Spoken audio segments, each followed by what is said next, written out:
Buenas tardes. La Cátedra Perú, que es el foro de reflexión permanente de nuestra Universidad de San Martín de Porres, llega hoy a su sesión 103ª. Y ha querido en esta ocasión, con la venia del señor rector, del señor vicerrector, salirse de los temas que nos están agobiando dentro de lo local, dentro de lo nacional. Temas que con la inmediatez de las noticias nos tienen bastante absorbidos, distraídos en una serie de asuntos que seguramente encontrarán su cauce de salida armónica y democrática. Pero ha querido salir para asumir su rol como universidad y como foro de debate con un tema totalmente trascendente. Y cuando digo trascendente es porque va mucho más allá de lo coyuntural. Es un tema que todos los ciudadanos responsables, en particular los del mundo vinculado a la academia, debemos reconocer y debatir a profundidad. De ahí el título Tecnología y Política en el siglo XXI. Esta noche tenemos el honor de contar para una exposición magistral con el concurso de un querido amigo, un maestro de esta casa, el doctor Miklos Lukács. Brevemente voy a hacer la reseña curricular. Miklos Lukács es doctor PhD en Management y máster en Gestión de la Innovación de la Alliance Manchester Business School, docente e investigador de la Facultad de Ingeniería y Arquitectura de nuestra universidad. Sus áreas de interés son la filosofía política, la historia del pensamiento económico, la historia universal y del Perú, la ciencia, la tecnología e innovación. Desde un aporte amical, personal, yo diría, es uno de los grandes referentes del pensamiento político contemporáneo. Es uno de los grandes filósofos que el Perú está aportando al mundo. Pido un aplauso de bienvenida, como creo que corresponde.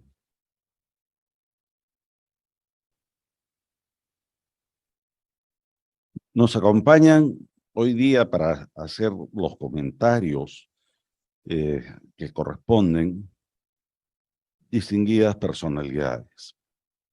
En primer término tenemos al doctor Luciano Reboredo, quien es abogado por la Pontificia Universidad Católica del Perú, ha sido asesor parlamentario, es gestor y curador de la cultura popular desde el año 1970 y, entre otros cargos, es actualmente director del portal digital laveja.pe, una de las sedes de difusión de pensamiento democrático más importantes que tiene nuestro país en la actualidad. Bienvenido, doctor Reboredo. Asimismo, tenemos presente al doctor Juan Puertas. Él es abogado, máster en argumentación jurídica por la Universidad de Palermo y Alicante, está certificado en comunicación política en ESAN, es autor de diversos artículos en revistas jurídicas y portales políticos, así como docente universitario en nuestra Universidad de San Martín de Porres. Y finalmente, quiero presentar un saludo, por favor, al doctor Juan Puertas. Finalmente, quiero presentar a un querido amigo, entrañable amigo. Es más, fui amigo primero de su padre, con quien trabajé durante muchos años en el ámbito periodístico. Él es el doctor magíster, es el magíster Alfonso Baella Herrera. Ha sido columnista de Correo, Expreso y Perú 21. Además, ha sido conductor y director del programa de televisión Redes y Poder vía Willax TV y ATV. Estudió Derecho y Ciencias Políticas. Tiene posgrados en Tecnología de Información, Administración de Empresas y Producción de Televisión. Es magíster en gobierno de organizaciones y máster en comunicación y marketing político. Es además el fundador y director de otro de los grandes medios de comunicación alternativos de nuestro país, el canal digital Canal B. Bienvenido a cada uno de ustedes. Por su venia, quisiera pedirle al señor vicerrector que pase para hacer la inauguración de esta 103ª cátedra Perú.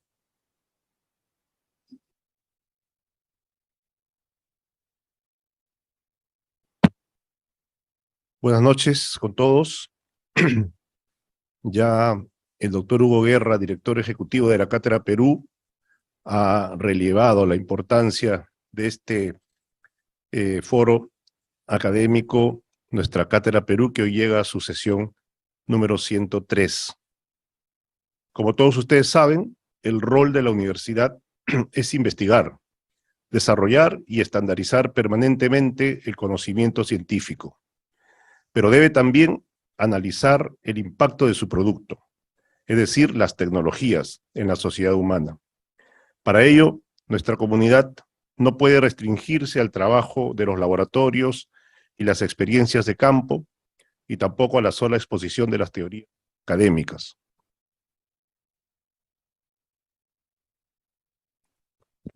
Cómo todos esos avances inciden en la ideología, la política, los usos, las costumbres y hasta en las creencias del pueblo.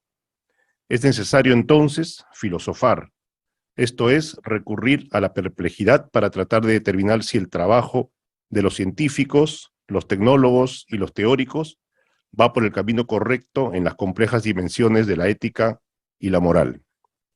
En palabras sencillas, significa que en los claustros de estudios superiores debemos advertir si lo que estamos haciendo es para contribuir al bien del ser humano o si eventual y hasta involuntariamente podemos estar produciendo conocimientos y técnicas que puedan resultar lesivos para nuestro mundo. El mundo al cual entendemos a partir de principios y valores propios de la civilización occidental judeo-cristiana a la cual adscribimos. Es evidente que la polémica está abierta mundialmente en torno a tópicos especialmente controversiales. Por ejemplo, ¿es que acaso se nos está induciendo a la formación de un nuevo orden mundial diseñado, controlado y manipulado por algunas empresas dedicadas a la tecnología digital? Sobre este tipo de hipótesis hay que tener mucho cuidado, puesto que hay inclusive teorías de conspiración que afirman la eventual existencia de planes diseñados con el fin de instaurar un gobierno único, burocrático y controlado por sectores elitistas y plutocráticos a nivel mundial. Un ejemplo concreto de la polémica es lo recientemente producido a raíz de la pandemia de la COVID-19, sobre la cual se han deslizado múltiples interpretaciones en cuanto a su origen, al punto que más de 100 prominentes juristas de diversas partes del mundo están promoviendo un juicio contra China por su eventual responsabilidad en la manipulación del virus y la responsabilidad que ello conllevaría en la justicia global. Mesuradas o exageradas dichas hipótesis, lo cierto es que sí hay evidencias de un esfuerzo sostenido por parte de algunos sectores para avanzar hacia la deconstrucción de las ideologías políticas y de las categorías morales que han dado fundamento al mundo desde los albores de la civilización hace por lo menos 12.000 años. Y en esa línea se están cuestionando instituciones nucleares de la sociedad, como la existencia misma de la familia, entendida como célula básica de la sociedad. Ejemplos concretos de ello son los arduos debates jurídicos y biológicos en torno a las implicancias de una normalización del matrimonio igualitario y el derecho a la reproducción humana asistida y por completo artificial. El tema es, como vemos, muy complejo, porque trata nada menos que de la esencia del ser humano y su futuro como especie racional.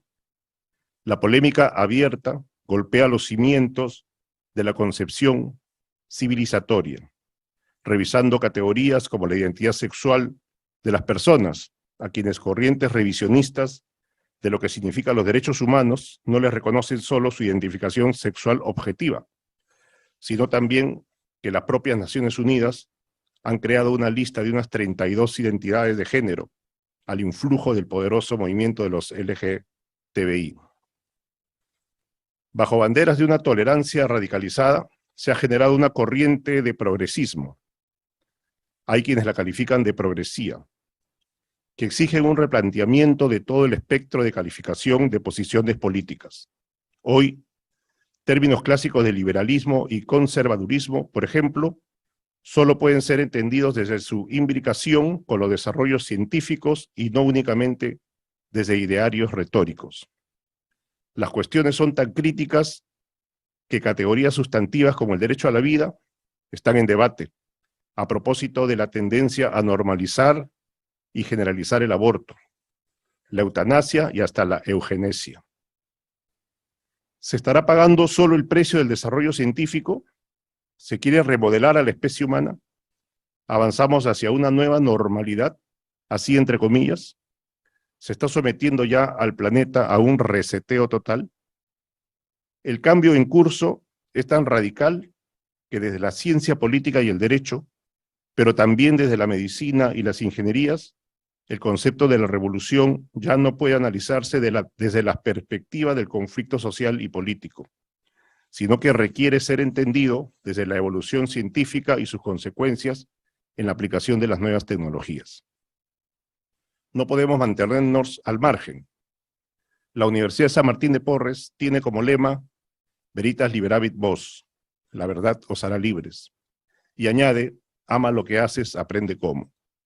Por eso, con el estricto rigor de la libertad y el pluralismo académico, sin ningún sesgo político ni partidario, preconiza el análisis, el debate y la polémica. Alienta el contraste de las más diversas corrientes de pensamiento y pretende acercar a todos los miembros del claustro, así como también al público en general, a la verdad de las cosas. Con este preámbulo de ratificación de nuestros principios y deberes institucionales, esta tarde queremos presentar ante ustedes la 103ª sesión de Cátedra Perú, nuestro foro de reflexión permanente, que en esta oportunidad ha elegido un tema de singular trascendencia, tecnología y política en el siglo XXI, que será explicado en forma magistral, tengo la certeza de eso, por nuestro invitado Miklos Lucas. Estamos ya a puertas de la quinta revolución industrial, signada por el crecimiento exponencial de las nuevas tecnologías de la información y las comunicaciones, pero en la cual hay asimismo desarrollos cada vez más impresionantes de la inteligencia artificial, la Internet de las cosas, la ingeniería genética, la manipulación del cromosoma humano, la robótica, la economía circular, la nanocomputación, la monetización cuántica, etc. Al igual que en los periodos históricos de las revoluciones industriales previas, es la evolución de la ciencia la que ha modelado el pensamiento y la acción política y social de las naciones y ha presentado una nueva narrativa acerca del progreso, una nueva promesa de un mundo mejor. Los científicos de un lado y los ideólogos de otro lado han ido postulando así modelos de desarrollo y paradigmas tanto económicos como actitudinales. El capitalismo y el socialismo, en todas sus variantes, por ejemplo, no podrían explicarse aislados de las ciencias y las formas cambiantes de la producción material. El desarrollo de las máquinas, desde el valor inicial del vapor hasta la digitalización informática presente, han determinado una forma específica de sociedad internacional, donde las masas trabajan, consumen, piensan y hasta tienen fe religiosa sintonizadas con las economías de escala. Sin embargo, dichas narrativas no mencionan los aspectos que podrían salir mal cuando lo material se traduce en ideologías revolucionarias, tales como el transhumanismo que impacta fuertemente en la identidad de la persona humana. El transhumanismo parte de la propuesta de que al aplicarse una serie de tecnologías convergentes, el hombre puede llegar a ser un ser diferente al que hemos conocido y reconocido milenariamente. Puede alcanzarse, dicen, a un ser superior con atributos de superlongevidad, superinteligencia y superbienestar, con la posibilidad de vivir una vida de placer a través del mejoramiento genético. Y allí está la clave. ¿Qué es el mejoramiento genético? Teóricamente podríamos llegar a diseñar en el laboratorio, vía manipulación cromosómica, a seres con determinada estética, determinadas condiciones de resistencia física, determinadas calidades intelectuales y una elevadísima resistencia al desgaste de la naturaleza. ¿Será entonces que estamos jugando a reemplazar a Dios y todo lo que la deidad supone? El sueño mítico de Adrian Gray o Drácula, que son personajes eternos, casi imposibles de perecer, aparentemente están a la vuelta de la esquina. Quizás en realidades periféricas como las del Perú y sus urgencias vitales, todo esto suena a ficción, pero en el mundo industrializado ya es una realidad tangible y conflictual. Técnicamente todos los cambios ya son prácticamente posibles. También existe la posibilidad de crear seres mixtos, desde personas con implantes técnicos que potencien ciertas capacidades, la vista, la resistencia muscular, etcétera, hasta producir quimeras e inclusive máquinas con cierto tipo de conciencia propia, los cyborgs, que podrían reemplazar y desplazar a los seres humanos normales de carne y hueso. El impacto de todo esto en el orden social, económico, antropológico, legal, etcétera, es impredecible. Podríamos estar entrando a un proceso de reseteo o recomienzo de la humanidad en sí misma, y no sabemos bien quiénes serán los beneficiados y quiénes los afectados. ¿Significa esto que los experimentos genéticos y específicamente la ingeniería genética deben ser proscritos? ¿Acaso los laboratorios farmacéuticos deben dejar de lado sus experimentos para conseguir, por ejemplo, nuevas medicinas para la prevención y cura de enfermedades complejas como el cáncer o el Alzheimer? Evidentemente no. Pero hay líneas que seguramente no deberían cruzarse por criterios fundamentales de ética y de moral. Y también podrían establecerse límites por una cosmovisión responsable y coherente, es decir, por un entendimiento del mundo bastante preciso que le corresponde escudriñar y precisar precisamente a la universidad. Le toca también al claustro académico advertir que todo este bagaje de nuevos criterios son los que deben tomarse en cuenta para entender las nuevas realidades políticas. En el mundo ya no es suficiente, y diríamos que es hasta ocioso, insistir en la división entre la izquierda y la derecha, entre capitalistas y socialistas, entre conservadores y liberales.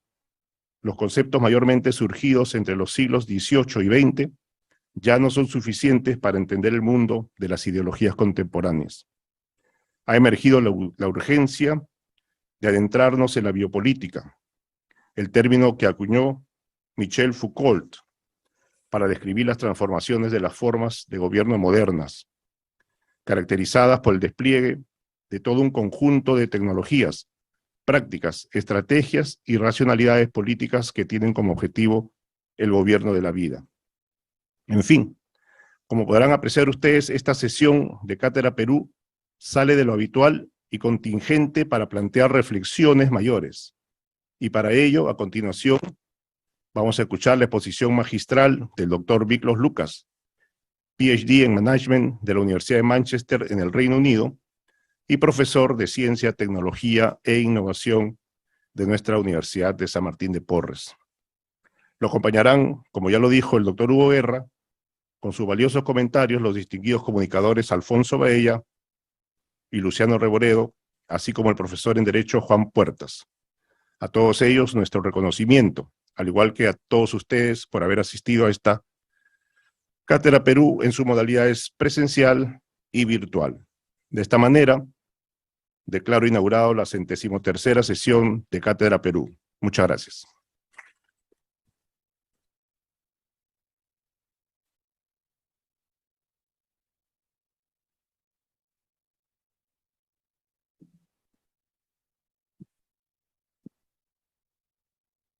Para iniciar esta sesión de Cátedra Perú, solamente quisiera recordar que efectivamente es una sesión híbrida.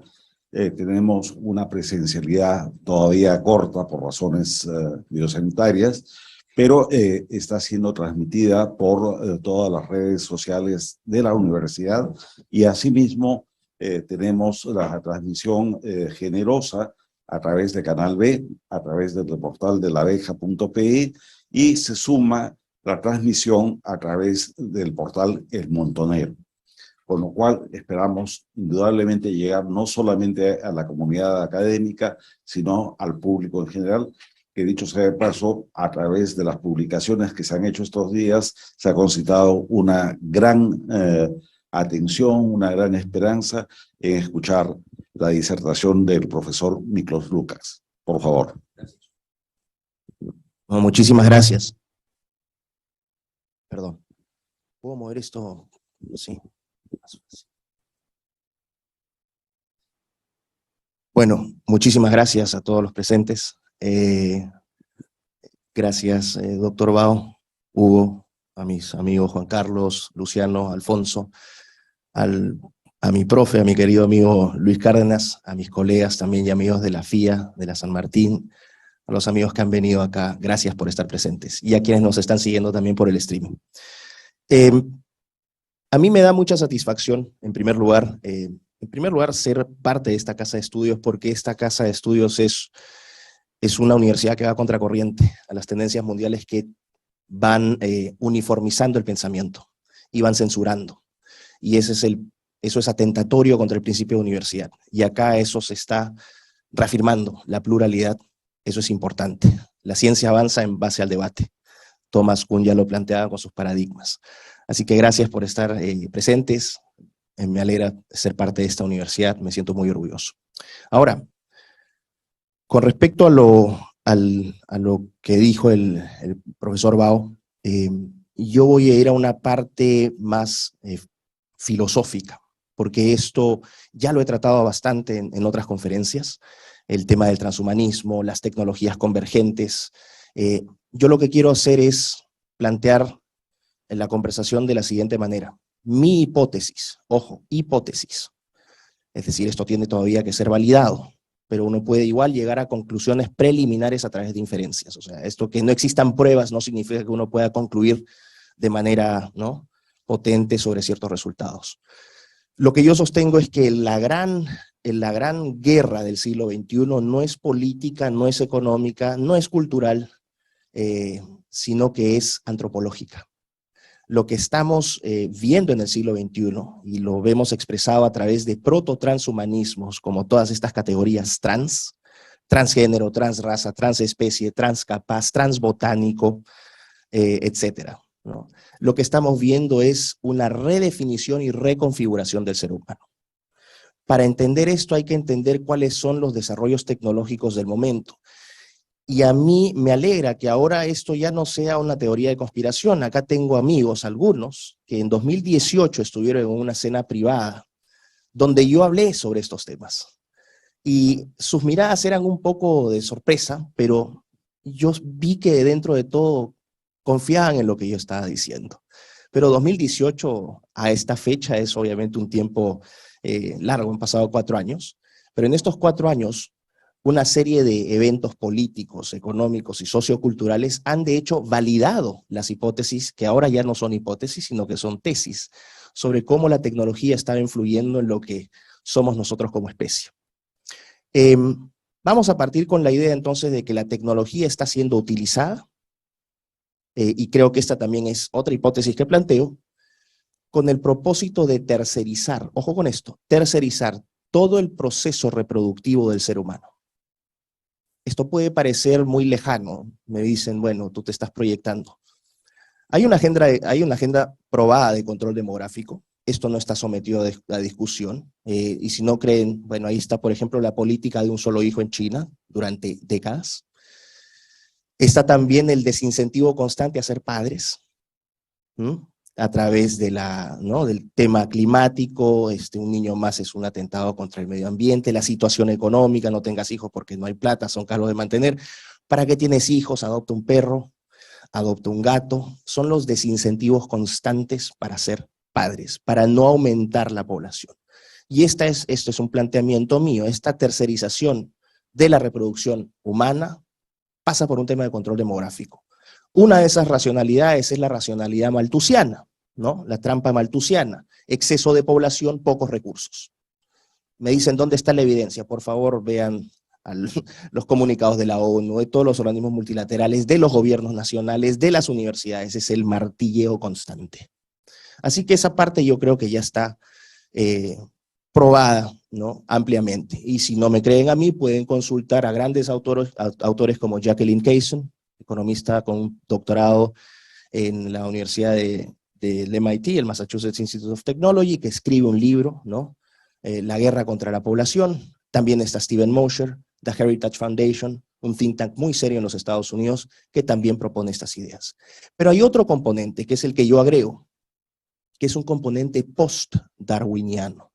Y cuando hablo de post-darwiniano, hago referencia a la teoría de la evolución, el evolucionismo biológico, del cual voy a hablar brevemente, que sostiene, ¿no?, esta idea de que hay un proceso de competencia entre especies e intraespecies. Y a través de esa competencia hay un proceso de selección natural. Sobreviven los más aptos, traspasan sus genes a las siguientes generaciones, y esos genes también se expresan en características genotípicas y fenotípicas, es decir, de apariencia, que les permiten a estas especies adaptarse mejor al ambiente. Y a medida que ese volumen de especies mejoradas va aumentando, significa que hay una trayectoria evolutiva. Bueno, esa es la teoría de la evolución darwiniana, ¿no? En el origen de las especies, en 1859, que hoy es una religión, ojo, no es una teoría científica, es una religión secular. Cualquiera que cuestione la teoría evolutiva darwiniana ve su carrera académica, si es que es un biólogo, un geólogo, la ve completamente destruida. Otro síntoma de por qué está mal la universidad o la academia, por lo menos en Occidente en el siglo XXI, está enferma, no se permite el disenso. Pero bueno, el punto es que esa teoría sostienen hoy los promotores del desarrollo y del progreso tecnológico, sobre todo expresados en el transhumanismo, que el proceso evolutivo es un proceso lento, es un proceso cruel, y es un proceso que teleológicamente está indefinido, no hay una dirección. Entonces, ¿qué te dicen? Ahora con las tecnologías que tenemos disponibles, vamos a tomar control de nuestra propia evolución. ¿Y cómo lo plantean? Bueno, a través de tecnologías como la biotecnología, la edición genética con CRISPR. Esto no es ciencia ficción, ya existe esa tecnología, donde ustedes pueden literalmente empezar a editar genes para mejorar a los seres humanos, pero también técnicamente sería posible combinar genes de diferentes especies para generar quimeras.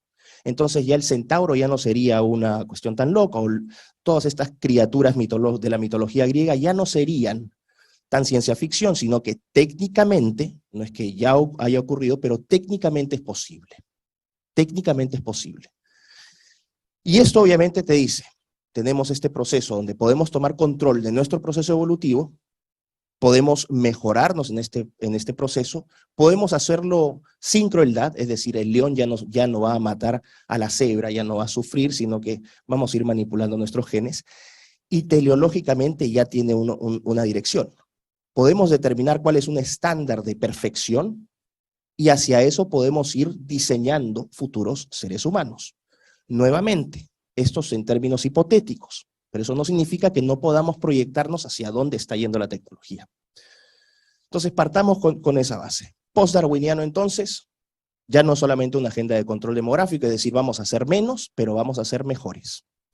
Hay un criterio eugenésico también. Y si me dicen, pero estás hablando tonterías, bueno, ¿por qué entonces en Islandia solamente quedan 3 niños Down y ya apenas mueran ya no va a haber más? Eso es eugenesia pura y dura. En Islandia es legal asesinar a niños con síndrome de Down. Bueno, me van a decir, pero bueno, ya no, eso es una prueba irrefutable. ¿Quién me refuta que eso no es una política eugenésica? Póngale el nombre que quieran, eugenesia pura y dura. Entonces estamos viendo esta idea que ahora nos plantean, ¿no? Esta eugenesia es buena, la de Hitler era mala porque esa era una eugenesia negativa. Y esta es una eugenesia positiva. La eugenesia es negativa porque desde el Estado te lo imponían. Pero la nuestra sí es una eugenesia buena porque acá nadie está obligando a nadie a mutilarse, a implantarse chips, es todo voluntario, somos libres. Ahí está Vena liberal, ¿no? Libertaria, confusa, por cierto, que plantea esta libertad ilimitada del ser humano, lo cual también es una pésima interpretación de lo que es la libertad, ¿no? Porque la libertad también tiene responsabilidades atadas a su ejercicio. Y estas libertades, cuando nosotros ejercemos una libertad individual, siempre tenemos que evaluar qué impacto va a tener sobre terceros. Entonces, el punto es el siguiente. ¿Qué está pasando entonces con esa idea de este ser humano mejorado, de este ser humano que va a superarse, que va a recurrir a la tecnología para transformarse en Dios? No sé si van viendo también que hay un proceso acelerado de secularización. Todo lo religioso, todo lo cristiano es repudiado. Estos incendios a las iglesias en diferentes partes del mundo no son espontáneas, son deliberadas. Que no se investigue es otra cosa, pero se están quemando templos en estos momentos de manera deliberada. ¿Por qué? Porque el cristianismo se plantea como vamos a decir, un dique de contención con valores y principios absolutos. En ética normativa estamos hablando de una ética deontológica. A priori, un acto está mal si es que no hay una conformidad con las reglas, con los procedimientos. Los 10 mandamientos, no matarás. Independientemente de la consecuencia, matar es malo. Por lo tanto, ahí hay un respeto a ese principio a priori. Lo que hoy predomina en la ética normativa es un pensamiento consecuencialista. Las consecuencias de un acto, las consecuencias de una acción y sus resultados determinarán si son moralmente válidas o no. No voy a expandirme ahorita porque quiero entrar a dar una especie de repaso histórico sobre cómo hemos llegado a este punto, donde se cree que ya se puede manipular al ser humano como si fuese una cosa. Y esta idea, esta falsa promesa de libertad y de poder que se le ofrece al ser humano, creyendo que con la fusión con la tecnología va a ser un superhombre. Es todo lo contrario, de hecho. Y también, antes de continuar, dejar absolutamente claro que yo no soy un odiador de la tecnología, no soy un tecnofóbico, todo lo contrario, adoro la tecnología. De hecho, mi especialidad en Manchester fue eso, ciencia y tecnología. Encuentro que la ciencia y la tecnología son maravillosas, pero siempre y cuando pongan al ser humano en el centro de sus desarrollos y que no se objetivice al ser humano, que el ser humano no se convierta en un objeto de la ciencia y la tecnología. Ok, entonces partimos con esta idea del ser humano. Tenemos que saber qué es lo que estamos cuidando, qué es lo que está pasando, qué es lo que se está amenazando. La condición del ser humano. El ser humano es, ¿qué cosa es el ser humano? Podemos hablar de una naturaleza y de una condición humanas. Y cuando hablo de la naturaleza del ser humano, estamos hablando de todas aquellas características biológicas, genéticas, anatómicas, psicológicas, pero también la capacidad que tenemos para racionalizar cosas, pensar de manera abstracta, la capacidad que tenemos para asociar eventos con experiencias, la apreciación, ¿no? Los comportamientos que nos distinguen de otras especies. Esa es la parte de la naturaleza del ser humano que tiene una connotación más biológica. De esa naturaleza, es decir, de la forma como nosotros estamos construidos, anatómicamente, fisiológicamente, se desprende una condición. ¿Esto qué quiere decir? Nosotros experimentamos el mundo, interactuamos con el mundo que nos rodea de una manera distinta a lo que lo hace un perro. De hecho, el hecho de ser bípedos. El bipedismo fue lo que nos liberó. El bipedismo nos permitió caminar erguidos, interactuar con este mundo de manera diferente. Liberó nuestros brazos, liberó nuestras manos. Y este dedo de aquí es el dedo al cual le debemos la civilización. Porque a partir de este dedo pudimos empezar a tomar cosas y a fabricar y a manipular y a generar tecnologías que nos permitieron modificar el entorno en el cual vivíamos. Pasamos entonces, gracias a esta constitución anatómica y fisiológica, de una lógica de supervivencia a una lógica de creatividad, gracias a esta forma que tenemos. Por lo tanto, nuestra anatomía, nuestra estructura, impacta directamente en la forma como interactuamos con este mundo. Y a eso le llamamos condición humana, la experiencia de vivir como ser humano. Y como seres humanos, a diferencia de otras especies, de todas las especies, nosotros podemos registrar nuestro pasado. ¿Qué otra especie registra su pasado? La historia. Es una característica del ser humano, de la condición del ser humano. La capacidad estética. ¿no? Las cualidades estéticas, poder interpretar el arte, la música, de la manera como lo hacemos, solamente lo hacemos los seres humanos. La capacidad de filosofar, de pensar de manera abstracta, solamente los seres humanos. Entonces, cuando se vienen estos ataques del especismo, no sé, o movimientos animalistas, que ojo, no son espontáneos, lo que buscan es, no buscan elevar moralmente al animal, o incluso a los robots, porque ya se humaniza a robots, se humaniza a animales. Estos videitos de animales donde el chanchito Paul le da un besito al patito Mike, con estas musiquitas de fondo, tienen un propósito: hipersensibilizar a la gente, y sobre todo a los más jóvenes, y decirles, miren, los animales nos están dando lecciones de moral a los seres humanos. Los humanos somos moralmente reprochables. Entonces no se busca elevar la condición moral de los animales, sino que se busca degradar la condición moral del ser humano para igualarlo. ¿Ok? Y esto tiene un propósito, más adelante lo voy a explicar. Entonces tenemos esta idea de la forma como hemos sido deconstruidos en términos de igualarnos moralmente con los animales. Cuando estábamos hablando entonces de esta condición, si tuviéramos, por ejemplo, la capacidad de los murciélagos para, ¿no?, este sistema de radar que tienen para ver, de hecho, entre comillas, ¿no?, para no chocarse con objetos en la noche. Si nosotros tuviéramos esa capacidad, o si nosotros viviéramos como peces y pudiéramos vivir debajo del agua, ¿interpretaríamos y entenderíamos el mundo de la misma manera como lo hacemos ahora? Sin ninguna duda, no, sería completamente distinto. Entonces empiecen a ver cuando ya se habla de la idea, ¿no?, de empezar a modificar al ser humano tecnológicamente para convertirnos en superhombres. Esa es la promesa del transhumanismo. Esa es la promesa que viene del Foro Económico Mundial. No es conspiración. A mí me da risa porque hace 2 años, cuando yo empecé a, entre comillas, a trolear Twitter con estas cosas, había mucha gente que me decía, este es un loquito, este es un teórico de la conspiración. Y la palabra teoría de la conspiración nace de los ignorantes. Nace de los ignorantes, porque no es, o sea, es cierto. Hay un montón de información que circula en redes que es realmente de terror, ¿no? Cuando salían con los nanobots en las vacunas, ¿no?, yo decía, cálmense, o sea, eso es mucho. Pero también el problema es que hay medias verdades que se mezclan con medias mentiras y al final sale una especie de pachamanca de información que deja a la gente más confundida. Entonces, uno en rigor como investigador tiene que ir a las fuentes y tiene que validar lo que está diciendo de manera rigurosa. Y si uno no sabe o no puede respaldar algo con evidencia, puede inferir. Y si no puede inferir, simplemente dice, no estoy en condiciones de plantear esta hipótesis. Pero yo planteaba estas hipótesis porque tenía la información. Entonces empiezan estas cosas, el Foro Económico Mundial, que plantea en su lanzamiento de la famosa Cuarta Revolución Industrial, que literalmente la define en su propia página web como la fusión de sistemas biológicos, tecnológicos y digitales. Esto es transhumanismo.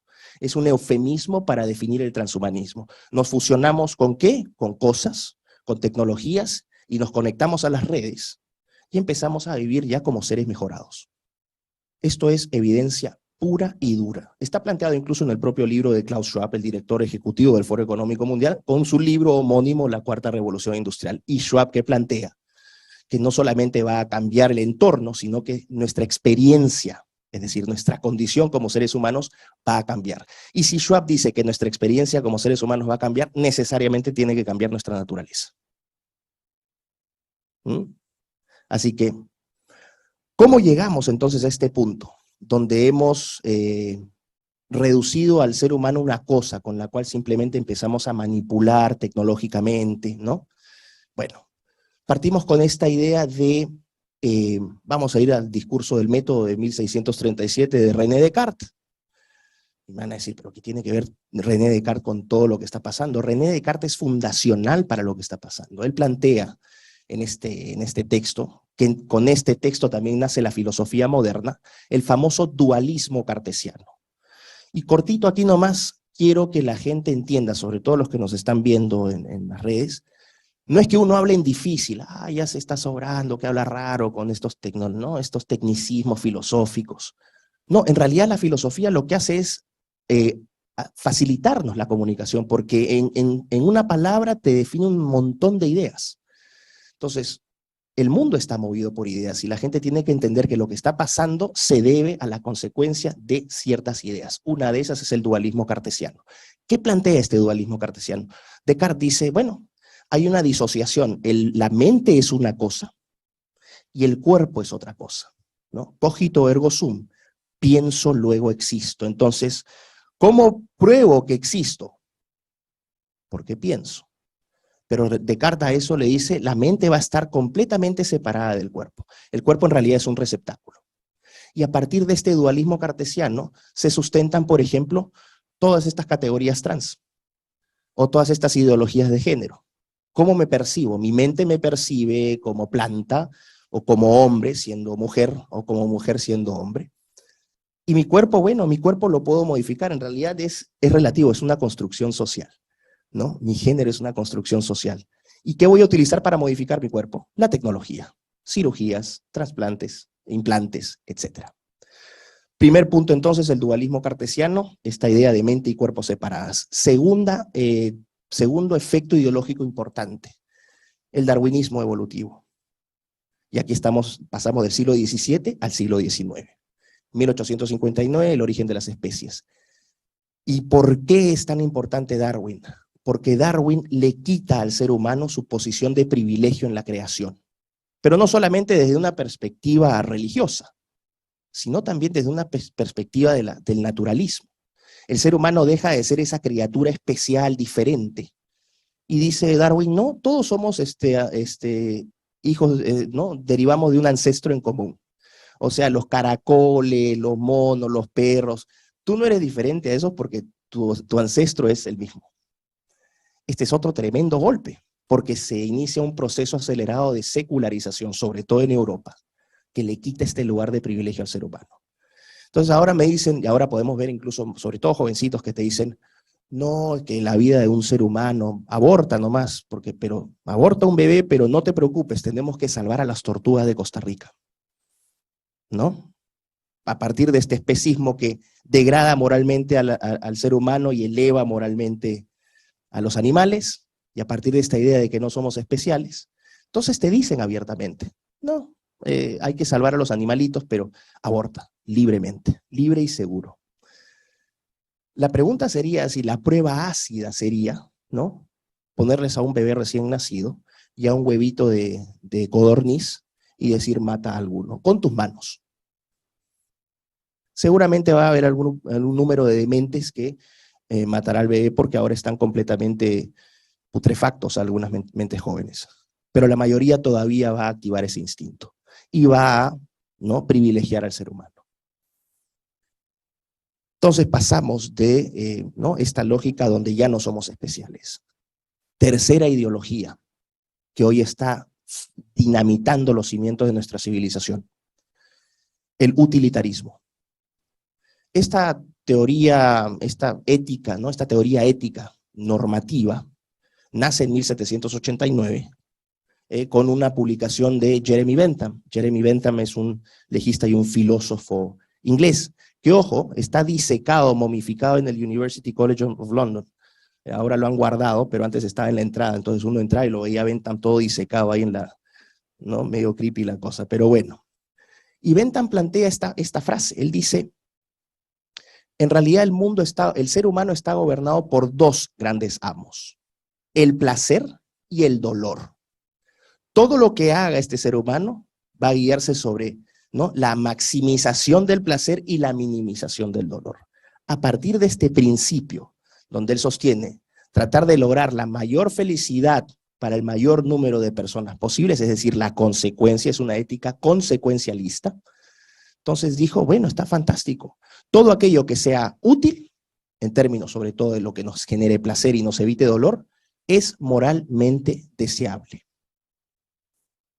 Incluso dijo, creó el cálculo, ¿no?, el cálculo utilitarista, la calculadora de la felicidad, la calculadora hedónica, para determinar qué cosas generaban más placer y menos placer.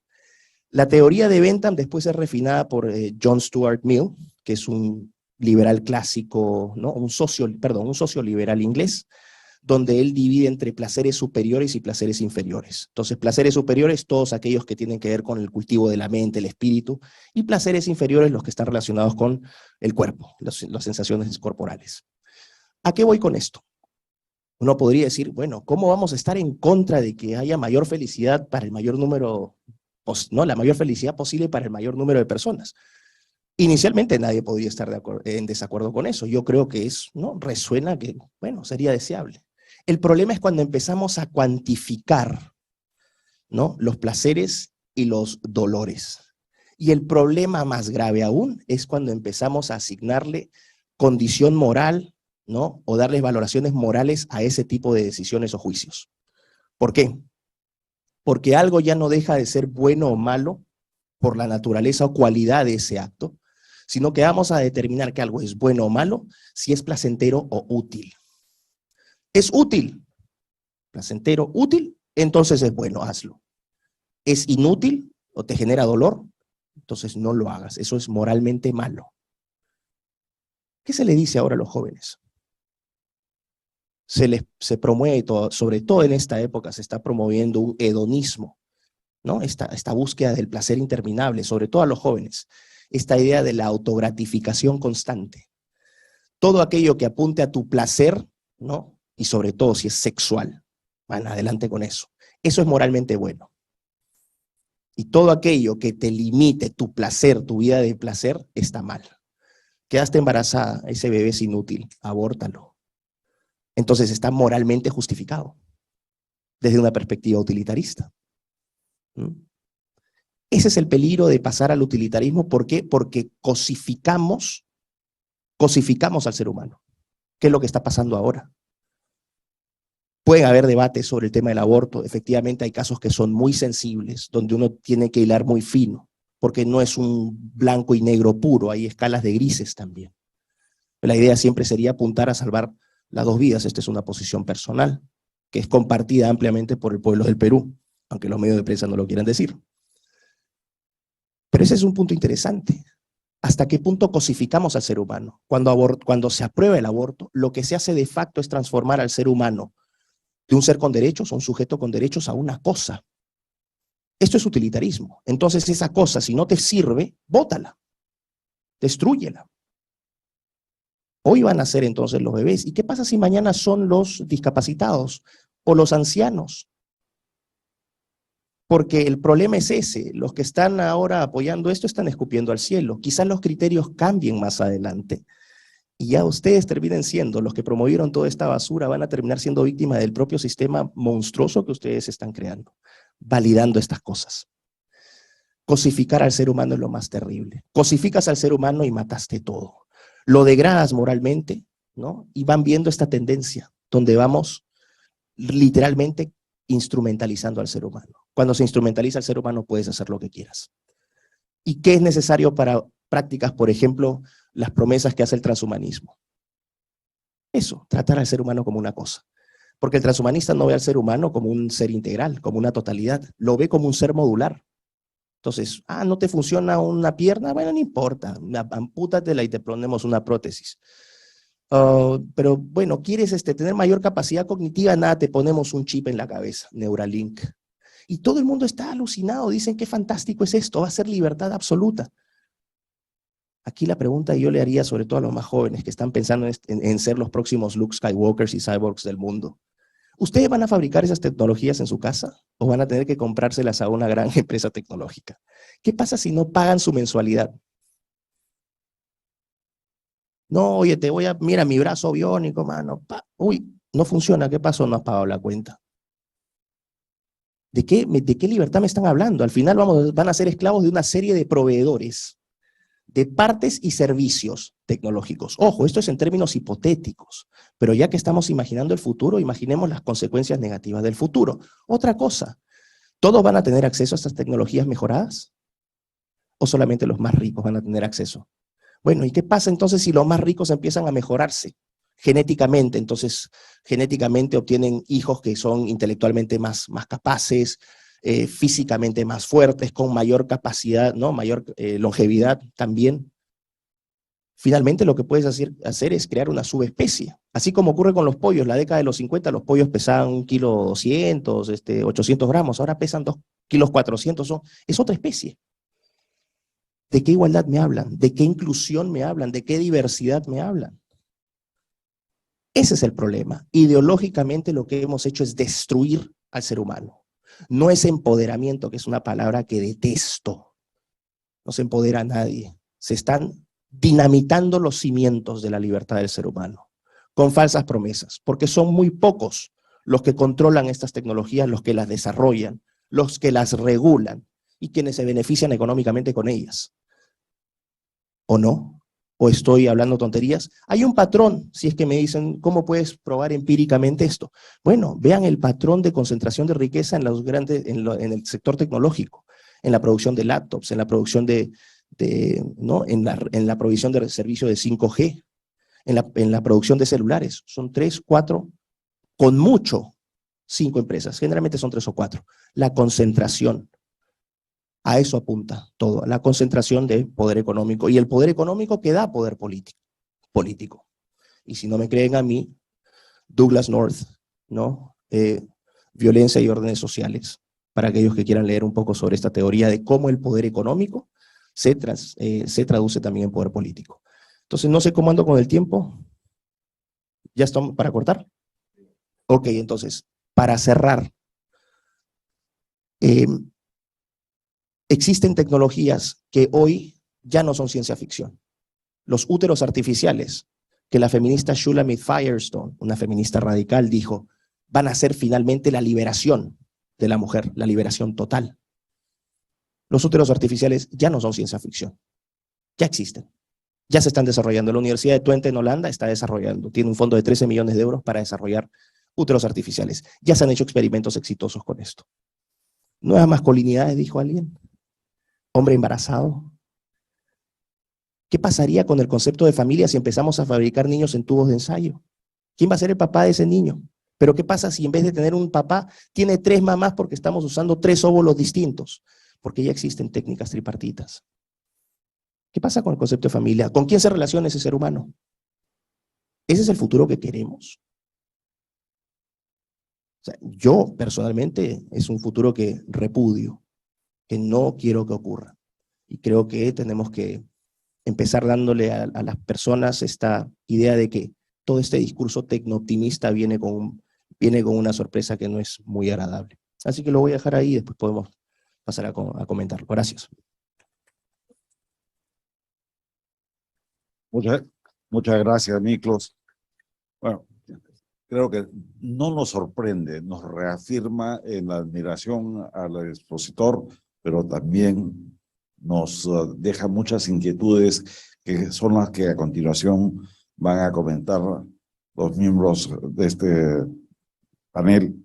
Quisiéramos pedirle la primera opinión al doctor Luciano Reborero. Gracias. La exposición de Miklos, por cierto, brillante, y nos plantea, yo creo que una situación alarmante ante el mundo que nos depara esta sociedad. Yo creo que la clave para comprender lo que Miklos plantea es que estamos ante una sociedad sin certezas. Y la clave de esta sociedad sin certezas, yo creo que es que no hay precisamente en qué creer. De manera que el relativismo es lo que se ha impuesto. La base de todo esto es el relativismo, y cuando el relativismo es la base de todo, no hay ni un conocimiento cierto, ni nada en lo cual tener certeza. Partimos del tema de la certeza.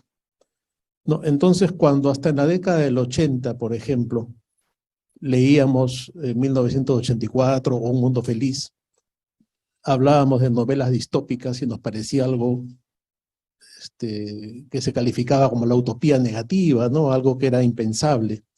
Y hoy día que se impone un lenguaje, que se impone un pensamiento único, que se impone todo este mundo trans, nos damos cuenta que de pronto hemos llegado a ese punto, ¿no? Y que toda esta idea de un mundo en el que se impone un pensamiento único y una tiranía del pensamiento es una realidad muy cercana. Lo que dice Miklos, cuando él dice, bueno, esto no está en este momento, pero es una hipótesis que se basa en hechos concretos y ciertos, ¿no? Y entonces, si él se remonta al dualismo cartesiano, en este mundo sin certezas y basado definitivamente en la negación de cualquier afirmación que tenga una condición de verdad inmutable, nos podemos remontar hasta Platón, hasta la idea del conocimiento de Platón, cuando él tenía esta dicotomía entre la doxa y la episteme, ¿no? Lo que él decía, lo que es opinable y lo que es conocimiento científico, lo que se puede llamar un conocimiento sobre la base de una certeza, o lo que es una opinión.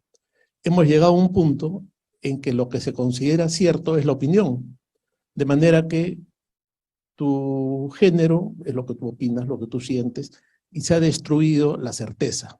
Es una sociedad, por lo tanto, que no tiene un fundamento en ninguna certeza, y por esa razón es que puede surgir cualquier cosa, y que cada quien puede ser lo que quiera, ¿no? Y entonces se dan situaciones terribles, ¿no? Como todo este fenómeno trans, ¿no? Transgénero, transespecie, y cuando ya hablamos de transespecies, aparece el especismo, ¿no? Y hay gente, por ejemplo, que combate a las granjas y separa a los gallos de las gallinas porque el gallo es un macho opresor y violador, ¿no? Entonces, es que da risa, pero es cierto, búsquenlo en internet, ¿no? Y hay todo un movimiento en Europa que está sacando a los gallos de las granjas porque el gallo es un opresor y lo que sucede en las granjas no es un sexo consentido, no porque la gallina es agredida por el gallo, ¿no? Entonces llama a risa, pero estamos hablando de algo cierto. Y esta cosa delirante se está dando en la realidad, y lo que Miklos explica es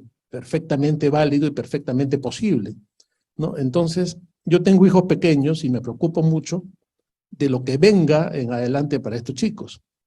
Hace poco, y para entrar en casos concretos, aterrizar un poco en la realidad que nos toca vivir, hace poco se estrenó la película Cenicienta. Y en Cenicienta aparece el hada madrina, que es la que hace este efecto que se convierte Cenicienta en una princesa y todo lo demás. Resulta que la hada madrina era un señor con barba, pero vestido de hada madrina, ¿no? Era un personaje, un actor, que además se define él mismo como no sé qué género.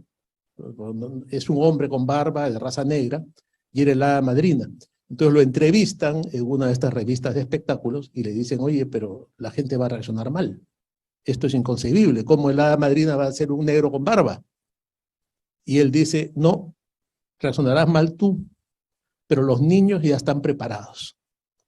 ¿Ah? Entonces, en esa respuesta yo creo que está la clave de todo esto, ¿no? Los niños ya están preparados. ¿Y por qué están preparados?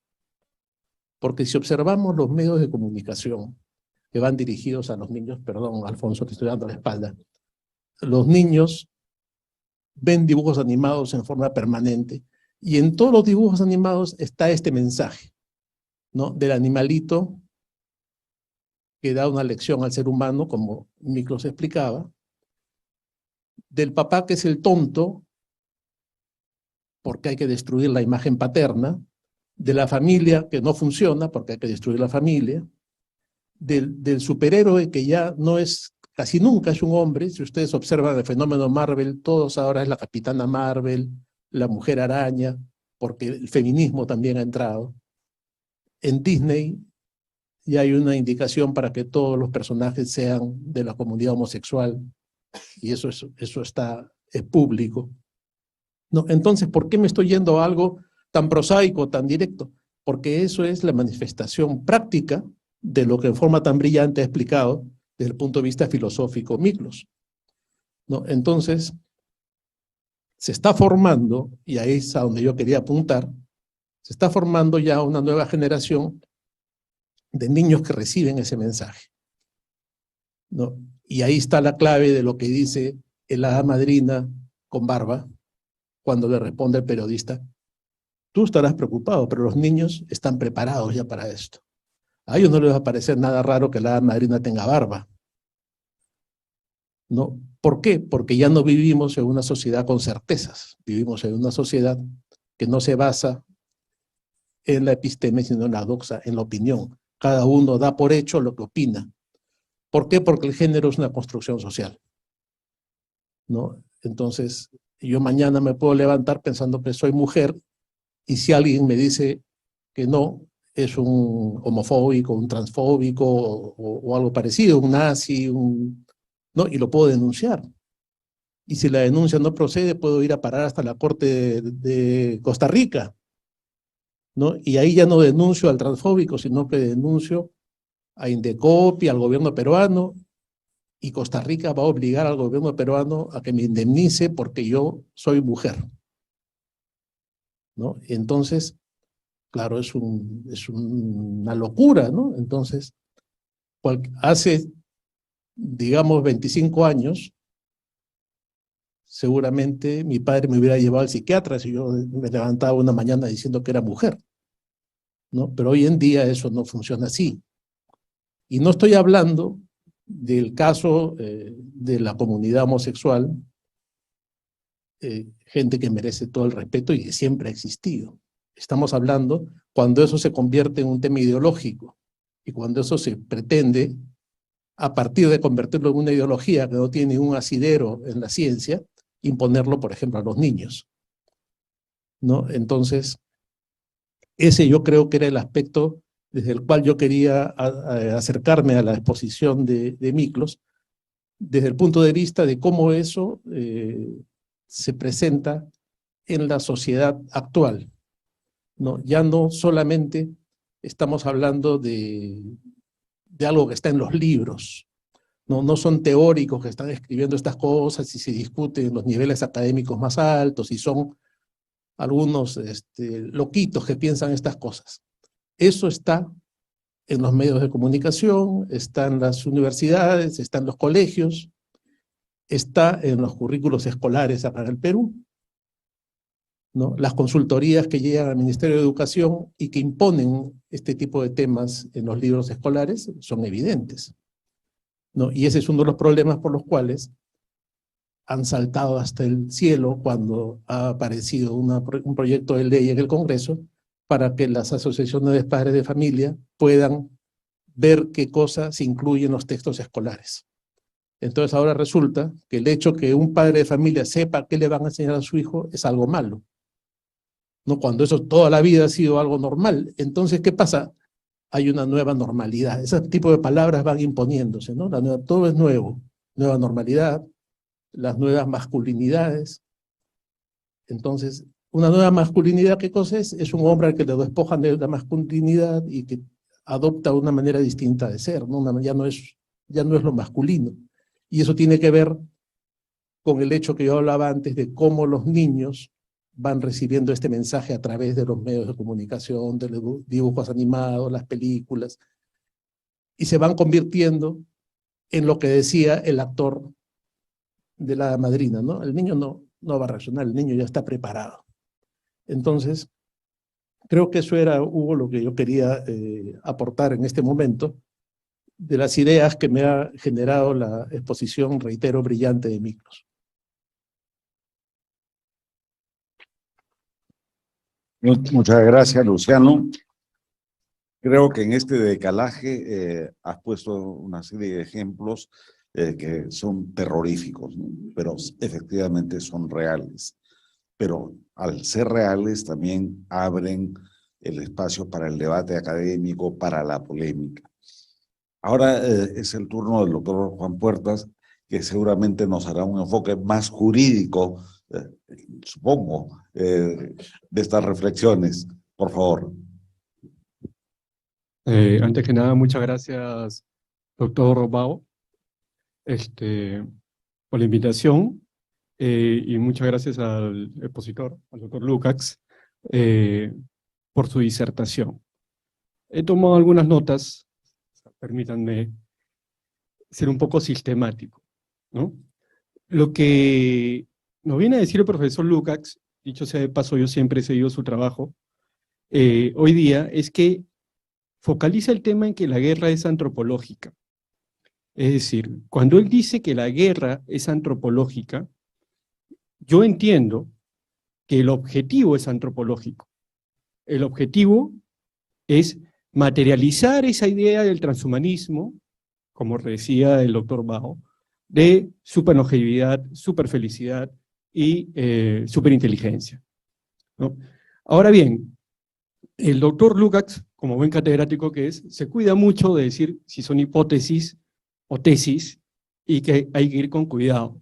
Yo voy a ir un poco más allá y voy a decir que para realizar este plan y para poder calificar que efectivamente, porque es verdad, existe una guerra antropológica, tiene que existir una guerra política. Entonces, quien hoy día, agosto del 2022, no vea que existe un aparato global que nos impone una serie de políticas, todas ellas destinadas a cierto objetivo que coincide con la tesis del doctor Miklos, es realmente un ciego. Solo para recordar lo que ha pasado en los últimos 7 años, la imposición de las agendas climáticas, por lo menos desde hace 7 años estamos todos los días con el tema del reemplazo de energías, con el tema del ahorro de energías, y no es en el Perú, es en todos los países del mundo. Estamos con la agenda arcoíris, ¿no? Matrimonio homosexual, unión civil, desincentivo, ¿no?, a la paternidad, porque obviamente son relaciones por naturaleza estériles. Estamos con el tema del aborto, ¿no? Si no es el aborto en general, empezamos por el aborto por violación, luego llegamos al otro caso, pero ¿eso pasa en el Perú? No, pasa en todo el mundo. Estamos en el tema climático, ahora estamos con el bendito Tratado de Escazú, ¿no?, que nos va a quitar soberanía, porque deriva cualquier controversia a cualquier programa que un Estado-nación quiera hacer en su selva o en su territorio, cualquier controversia, ¿quién la va a ver? La CIDH. Es tan fuerte este aparato globalista y la influencia de este aparato globalista en los gobiernos-nación que han tomado medidas para castigar el disenso. Y no digo las medidas más suaves, que son la censura, ¿no? Que le quitaran el Twitter a Trump es una anécdota, ¿no? Que suspendieran al Facebook o una red social a cualquier disidente es una anécdota. No, acá estamos hablando que han despedido catedráticos, han despedido profesores en las escuelas, han apresado padres de familia que se negaron a mandar a sus hijos donde impartían cursos que no eran de acuerdo a su edad. Eso es hasta antes de la pandemia. La pandemia significó la mejor oportunidad para trabajar un molde, un solo molde, para aplicarlo en todos los países hasta sus últimas consecuencias. ¿Y qué es lo que vimos en la pandemia? Vimos hechos escandalosos que van más allá incluso de lo que vemos en la China totalitaria de Xi Jinping. Si mal no recordamos, pero obviamente estas cosas en el individualismo hedonista, donde yo solo me miro el ombligo y no veo lo que pasa en el mundo, y no me importa, no me llamó la atención. De hecho, no pasaron en los medios. Hubo una masiva protesta en Canadá, donde los camioneros fueron a Ottawa para pedir la eliminación de las medidas sanitarias, y la muy liberal Canadá, del muy liberal Trudeau, prohibió venderle combustibles en el invierno más crudo de Ottawa a los camioneros, que tuvieron que pasar las noches sin calefacción, muchos de ellos con sus hijos. No bastando con ello, les prohibieron el acceso a sus cuentas bancarias. No bastando con ello, la población de Ottawa, que aprobaba todo este movimiento y les llevaba comida, medicinas, o se ofrecía a cuidarle a sus hijos, también sus cuentas fueron retenidas y no podían sacar dinero del banco. Si eso no es un totalitarismo acérrimo en pos de cumplir un programa impuesto por la OMS, entonces, ¿qué es? Entonces la imposición de una política que viene dictada de organismos institucionales a nivel global es cierta. Quien no lo haya visto o quien no le baste este ejemplo, veamos lo que pasó en España, donde los jubilados no podían entrar a un banco a retirar su dinero si es que no tenían su mascarilla o si no habían decidido vacunarse. Pero no solo eso tampoco nos escandalizó, porque vivimos en un mundo adormecido, porque durante años hemos recibido una cultura ultra individualista, hedonista y egoísta. Lo peor que pasó fue en Australia. En Australia hicieron campos de concentración, pero bueno, no les llamaron campos de concentración, campos de reentrenamiento sanitario. Para aquellos que no se quisieran vacunar, eran encerrados en estos campos. Eso tampoco nos llamó la atención. Pero esos son los niveles de subordinación de los gobiernos nacionales y de los actores de estos gobiernos nacionales para cumplir con esta agenda. Ok, me podrán decir, esos son algunos pues gobernantes que son exagerados, ¿no? Y querían controlar y cuidar a su pueblo. Pero no es así, porque si vemos, cuando existe una disidencia a nivel de gobierno, ¿qué es lo que sucede? Se organizan campañas enormes a partir de ONGs. Las ONGs no son naturales del Perú. Bastaría revisar cualquier noticia, ¿no? De lo que pasa en Brasil, de lo que pasa en Hungría los votaron, creo que Orbán los votó. En todos los países existen ONGs debidamente financiadas. ¿Financiadas por quién? Por las empresas privadas, ¿no? Por las empresas privadas. Entonces estas ONGs hacen enormes campañas, no por el número de gente, sino por todo el aparato mediático que existe. ¿Para qué? Para imponer estas agendas. La teoría crítica de la raza, la agenda climática, sobre todo el aborto y la agenda arcoíris. ¿Para qué? Para doblar a las legislaturas o para doblar al gobierno. Y si no basta, estas ONGs con financiamiento extranjero utilizan la política no convencional, lo que los marxistas decían revoluciones. El mejor ejemplo fue lo sucedido con Black Lives Matter para derrocar a Trump. Cualquiera que se ha entendido en política no convencional sabe que esto no fue espontáneo, porque estas cosas no son espontáneas, ¿no? Fueron debidamente financiadas y fue un fracaso, pero el despliegue y los recursos empleados para derrocar al presidente Trump, que se negaba a acatar muchas de estas agendas globalistas, es una muestra, pues, de que existe todo un aparato desde el exterior para colocar un molde a todas las naciones. Si no, veamos, pues, en nuestro pequeño Perú, que el señor Merino no duró ni una semana en el cargo simplemente por tener un gobierno conservador, ¿no? O me dirán que esas rápidas respuestas en las calles fueron sin financiamiento y que toda la línea narrativa de los medios tampoco recibió financiamiento alguno. Pero si esto fracasa, como fracasó con Trump, siempre nos queda algo más para imponer estas agendas arcoíris, teoría crítica de la raza, etcétera, etcétera, y son nada más y nada menos que las cortes nacionales o nuestros tribunales internacionales.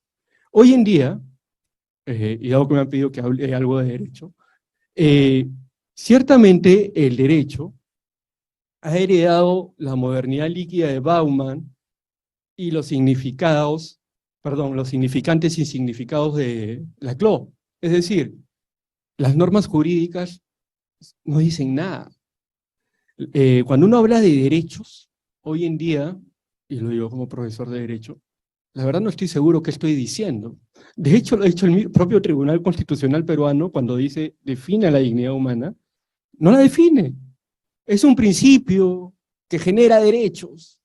Y los derechos, como dicen los propios tribunales, están en construcción. De hecho, la Corte de Costa Rica, la Corte de EIDH, en la consulta con Costa Rica, lo dijo expresamente. No importan las palabras de la convención.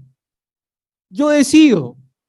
Yo digo, cual rey medieval, lo que yo decida. Entonces, sí, pues, decir hoy en día, negar que no existe inferencias en los estados nacionales, que no existe una agenda global, en realidad ya es negar la realidad, no es ni siquiera una categoría de hipótesis ni tesis. Digamos que es un hecho absolutamente comprobado.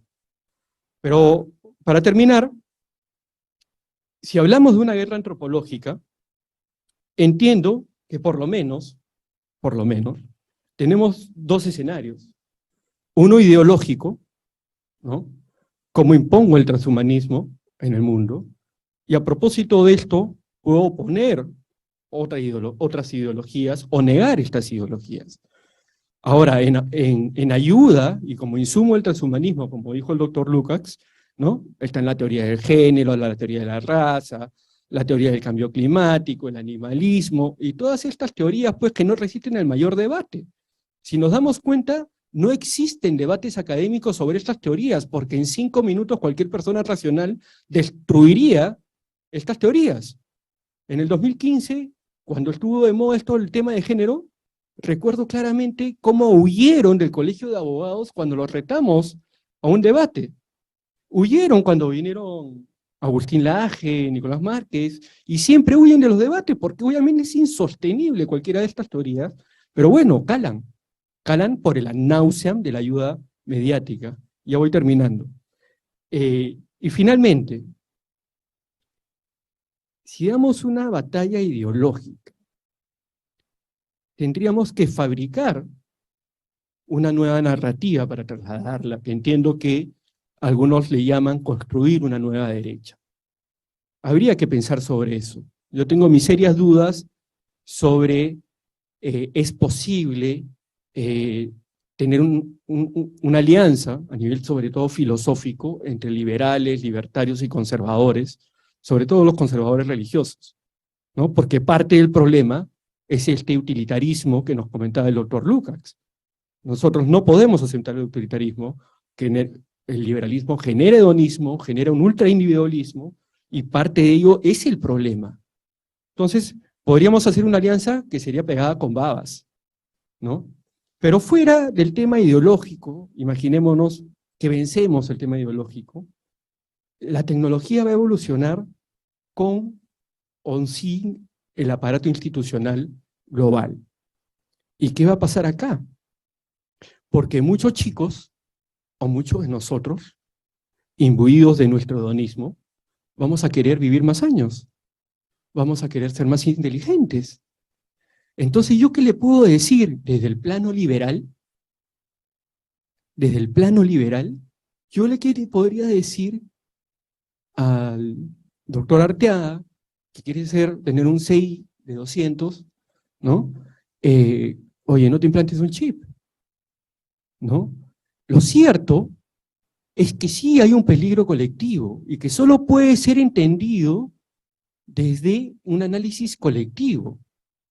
Permitir esto es condenarnos a una igualdad sin vuelta atrás, si es que, evidentemente, estos experimentos llegan a término, ¿no? Entonces sí hay una consecuencia en la sociedad, porque en el plano economicista tú tienes la tesis de la rotación, ¿no? Que hoy día soy pobre y mi próxima generación no va a ser pobre porque yo voy a trabajar. Pero en el plano genético, eso es irreversible, irreversible. ¿Qué vamos a hacer ahí? ¿Regular? Si yo puedo hacer esto en un garaje. Yo creo que nos encontramos frente a un problema bastante complejo, que amerita mucha meditación y salir de los cánones ideológicos del siglo XX. Yo creo que la respuesta va más a rescatar lo que decía Ratzinger en el debate con Habermas, rescatar esos valores prepolíticos y salir de nuestra burbuja del Estado liberal, que ya no puede dar una respuesta a este futuro terrorífico, a mi parecer, que puede suceder. Gracias. Gracias.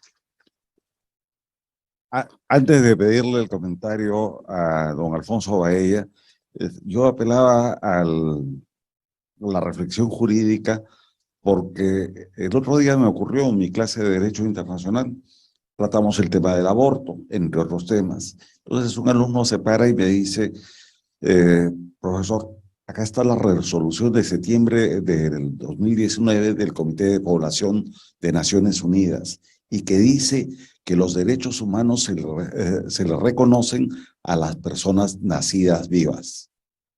Lo dice literalmente. Me dice, sin embargo, la Constitución del Perú le reconoce los derechos que lo beneficien al concebido.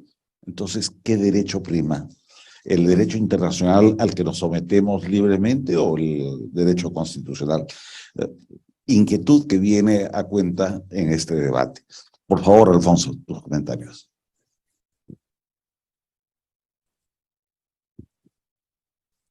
Buenas noches, doctor Bao, gracias por la invitación. Hugo, gracias también por esta introducción tan cariñosa sobre mi padre. Luciano, un gusto estar contigo siempre. Juan Carlos, un placer compartir contigo la mesa. Y Miklos, mi cariño de siempre y mi respeto. Desde que te conocí en una charla, nos separamos del resto para conversar. Y nos quedamos conversando como 1 hora. Porque sin duda, desde esa oportunidad, hace varios años, me pareció muy interesante tu pensamiento. Y creo que la evolución de ese pensamiento es lo que hay que destacar el día de hoy en esta reunión también. Antes que nada, agradecerle a la universidad por una razón que me parece muy sencilla, pero que creo que quizá todavía no se ha mencionado y quiero yo hacerlo de manera muy importante. En realidad, la Universidad San Martín de Porres se ha convertido en un espacio, aunque parezca esto un poco contradictorio, pero voy a decirlo así, en casi el único espacio para hablar en libertad. Porque las universidades en el Perú el día de hoy rechazan la conversación, el diálogo, la libertad para exponer ideas como esta. Estamos acá no solamente porque Lucas o Miklos Lukács es un profesor de esta casa, sino porque es muy posible que este debate en alguna de las supuestamente grandes universidades nacionales, privadas, sería imposible.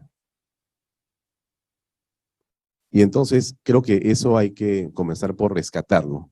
Me parece muy importante que este debate se dé aquí, que quienes escuchan esto por las redes sociales sepan que esta universidad tiene la valentía de plantear temas como estos en la academia y para todos, de forma que podamos realmente hacer honor a aquello que se denomina como universidad, que es básicamente la universitas, en las ideas, en el conocimiento. Dicho esto, quiero pasar a tocar 2 temas fundamentales. Primero, ¿por qué es importante lo que Miklos Lukács dice? Y segundo, ¿qué podemos hacer con respecto de lo que plantea como desafío en esta noche? ¿Por qué es importante lo que Miklos está diciendo aquí? Por una razón muy sencilla. Nos está haciendo reflexionar sobre realmente el origen de lo que somos como personas y de la importancia que tiene ese origen. Nos está haciendo reflexionar sobre lo importante de la tecnología, pero del uso adecuado de la misma. Nos habla de manera central sobre no perder la perspectiva humana frente a una realidad que por momentos parece que no la reconociera. Miklos nos dice permanentemente sobre los peligros que están no necesariamente en las corrientes globalistas solamente, sino que pueden entrar tan fácilmente como dándole un clic en su teléfono celular cada uno de nosotros o nuestros hijos. Entonces, tenemos que tener una mirada bastante comprensiva, responsable, con respecto al pensamiento de Miklos Lukács. No es simplemente un pensador, es un pensador peruano, es un filósofo peruano, es un hombre de nuestro tiempo, es una persona con la cual podemos interactuar, conversar, preguntar, discrepar, afirmar, pero básicamente investigar, reflexionar, que para eso es la filosofía. Y entonces yo quiero por eso rescatar el esfuerzo de Miklos en cruzadas internacionales que él solo ha sabido abrir en un ambiente donde los peruanos no hemos destacado, que es en el pensamiento. Pero Miklos ha sabido, con personalidad, con empatía, y cuando las puertas se cierran, saber abrírselas. Y quizá esta ha sido una de las pocas universidades, o no la única, que ha sabido encontrar y valorar ese talento. Y eso creo que tiene una enorme importancia en el esfuerzo de Miklos. Por eso yo quiero comenzar por resaltar el esfuerzo de él. Yo sé que ha sido un gran esfuerzo, desde que comenzó en este, digamos, devenir, en esta insistencia, en esta persistencia. Hemos conversado con Miklos Lucas. Antes que tuviera los miles de seguidores que tiene ahora, cuando tenía 0, no estaba en las redes sociales. Miklos es una hechura de su responsabilidad y de su terquedad frente a una realidad que pretende imponerse en el mundo de la intelectualidad y del conocimiento. Entonces creo que si algo hay que comenzar por hacer es de valorar el esfuerzo de Miklos Lucas en esa dirección. Es lo primero que yo diría en torno a lo que me produce estar esta noche, escucharlo, y haberlo escuchado y analizado con bastante detenimiento en esta carrera que él viene llevando a cabo con tanta, digamos, con tanto éxito. Lo segundo tiene que ver, por cierto, con, bueno, el nombre de la charla, ¿no? Se llama Política y Tecnología, o Tecnología y Política, un tema absolutamente fascinante para todos y para mí en lo particular. Y bueno, mucho que hablar, porque yo recordaba en la antesala que cuando yo escribí algo sobre el tema en un libro hace 10 años, y hablaba de las redes sociales y la política, todos me decían, pero eso que tú has escrito, Alfonso, en ese libro, eso nunca se va a llevar a cabo en el Perú. Nunca se van a usar las redes sociales en el Perú. Aquí la política no es así. Nadie usa las redes sociales. Eso es imposible. Lo tuyo es una narración, una narrativa de una realidad norteamericana, extemporánea, extranjera, que no tiene correlato con el país. Eso nunca va a ser algo que se pueda aplicar aquí. Y bueno, mi libro decía que sí se iba a aplicar acá y se cumplió con bastante rigurosidad. Entonces, la tecnología y la política son temas centrales en el país en este momento, y creo que no estamos dándonos cuenta de la, digamos, trascendencia que tiene el mundo de la tecnología en la política, porque nos hemos olvidado de lo mismo que habla Miklos Lucas, que pensamos que hacer política hoy día, o usar tecnología con política, significa cuántos seguidores tengo, cuántos clics doy, cuántos contenidos creo, cuántos twitters pongo al día. Y nos hemos olvidado nuevamente que lo que importa en el fondo siempre es la persona, el ser humano, el mensaje, el contenido.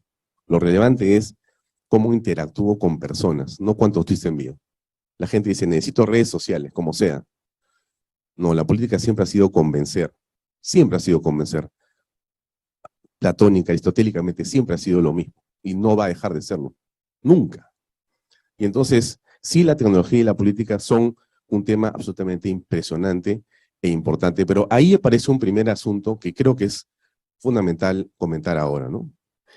Entonces, en la política, en el mundo digital, la cosa, por cierto, se extiende, se hace muy compleja, se hace fantástica por las velocidades, pero se hace peligrosísima también.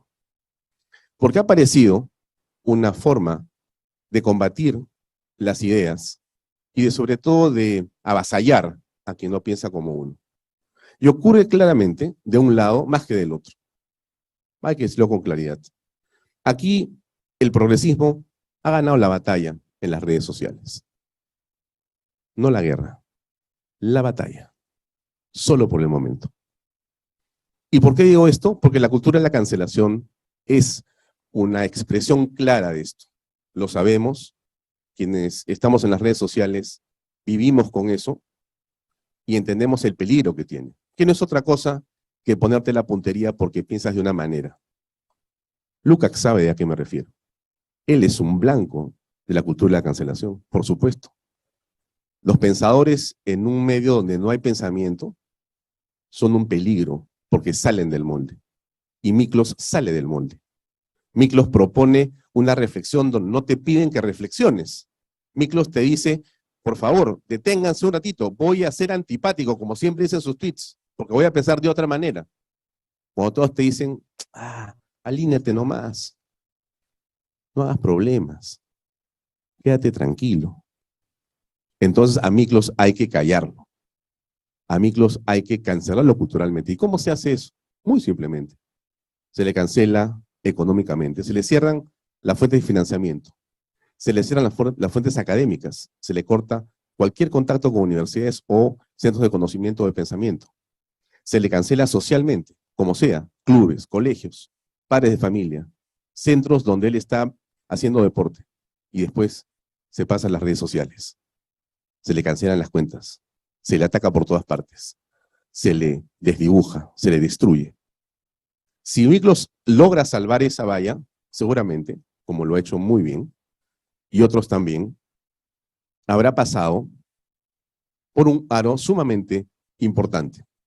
Habrás, como diríamos, soportado esa inclemencia, estarás listo para el siguiente paso, que es realmente afirmar lo que Miklos viene haciendo. Este, digamos, cuento de el conspiranoico o el conspiranoico, lo he escuchado varias veces sobre Miklos, y es muy interesante. Miklos lo ha sabido capear con la sonrisa que tiene siempre, que a muchos desespera, pero que a mí me da mucha confianza porque sé que él está pensando cómo resolver esos problemas cuando lo veo sonreír, y me da muchísimo gusto y es muy grato siempre verlo contraatacando. Pero es un mundo en el que si tú no estás dispuesto a defender tu posición, autocancélate, pues. La única forma de sobrevivir es teniendo una opinión, una posición basada en una evidencia. Cuando Miklos nos propone algo, lo hace en función de una investigación. Sigamos esas ideas, veamos esas fuentes, contrastémoslas si no nos parecen adecuadas, busquemos otras para formar un pensamiento distinto, pero tengamos una posición. Lo que no se acepta en esta coyuntura es al tibio. Lo que no sirve en este propósito en la sociedad en el Perú, tampoco, es aquel que se quiere acomodar. Lo que no es útil a una causa son los débiles. Este es el momento de la gente que está dispuesta a fajarse por un pensamiento, por una idea, por una posición. Y entonces, por cierto, esta cultura de la cancelación avanza de una manera muy dramática, ¿no? Y nos impone una serie de hechos, y nos impone un pensamiento, este pensamiento globalista del que hemos hablado en muchas oportunidades, en muchos lugares, que no vale la pena detallar más de lo que ya han hecho mis colegas anteriormente. Pero ha dicho una cosa interesante también, dentro de todo lo que dijo Juan Carlos Puertas, que quiero rescatar cuando él habla de que son imposiciones de el globalismo, ¿no? No son locales, son globales estas ideas, ¿no? Sí, son globales, son agendas. Sí, son agendas. Habló del golpe de Estado de Merino, ¿no? Claro, eso no se hace aquí, eso no se construye aquí, eso no se financia aquí. Es absolutamente claro lo que ocurre en ese caso. Cuando tú pones opensociety.org en tu navegador y entras a la página de Soros, vas a encontrar una agenda. Esa agenda de Open Society vas a encontrar en otro botón que dice financiamiento y vas a saber cuánto llega al Perú de financiamiento anual de Open Society y de Soros, y te vas a dar cuenta que lo que tiene Open Society en su agenda global es lo que pasa en el Perú, en el mundo del caviaraje y del progresismo. ¡Qué curiosidad! ¡Qué curiosidad! Pero cuando tú le preguntas a la gente en el Perú qué piensa con sus problemas, ¿qué te dicen? Trabajo, seguridad, salud, educación. Y cuando le preguntas a Open Society o lees, ¿qué te dicen? LGTB, matrimonio igualitario, agenda de género, el derecho de los animales, el control de la natalidad. Entonces, para ir terminando, para ir cerrando, me parece que es central que identifiquemos en realidad dónde están los temas que tenemos que afirmar si queremos que esta batalla cultural sea vencida por nosotros. Lo que no podemos ser es tibios, lo que no podemos ser es desinformados, lo que nunca podríamos estar responsablemente como actitud sería desorientarnos.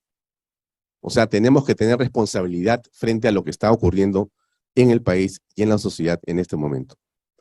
Un tema más para entrar al final.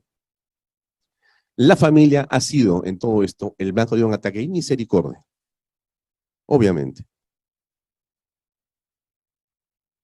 El pensamiento de uno de los políticos más nefastos en la historia del Perú, un delincuente, lo digo con todas las palabras, claramente, Martín Vizcarra, expresidente del Perú, no solamente permitió un genocidio bárbaro, sino que estuvo dirigido y apuntado en todas sus expresiones, con todos sus ministros de Estado, a destruir a la familia, a deconstruir a la familia.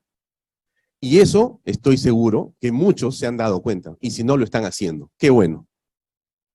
Porque los medios de comunicación irresponsables, déjenme decirlo con toda libertad, lo puedo decir en la Universidad San Martín de Porres sin ningún tipo de problema, los medios de comunicación lamentablemente cayeron, solamente producto de mermeladas u otras cosas, pero le hizo mucho daño al país. Y digo esto porque justamente tenemos que nosotros como personas que estamos pensando, darnos cuenta. Tienes que separar la paja del trigo, tienes que darte cuenta qué está pasando a tu alrededor, qué pasa con los medios, qué pasa con las agendas que buscan destruir a la familia, que quieren separar a los mayores, que quieren separar a los jóvenes de los adultos, que quieren destruir los modelos de sociedad y de familia que hemos tenido y que hemos visto con tan fructífero ejemplo crecer a nuestro alrededor. Entonces dejo eso como una reflexión final. Y entonces termino diciendo lo siguiente. Bueno, creo que aquí se trata básicamente de que las agendas en el Perú sean planteadas por aquellos que creemos que sabemos cuál es la dirección. Miklos es un filósofo. Peguémonos a la filosofía.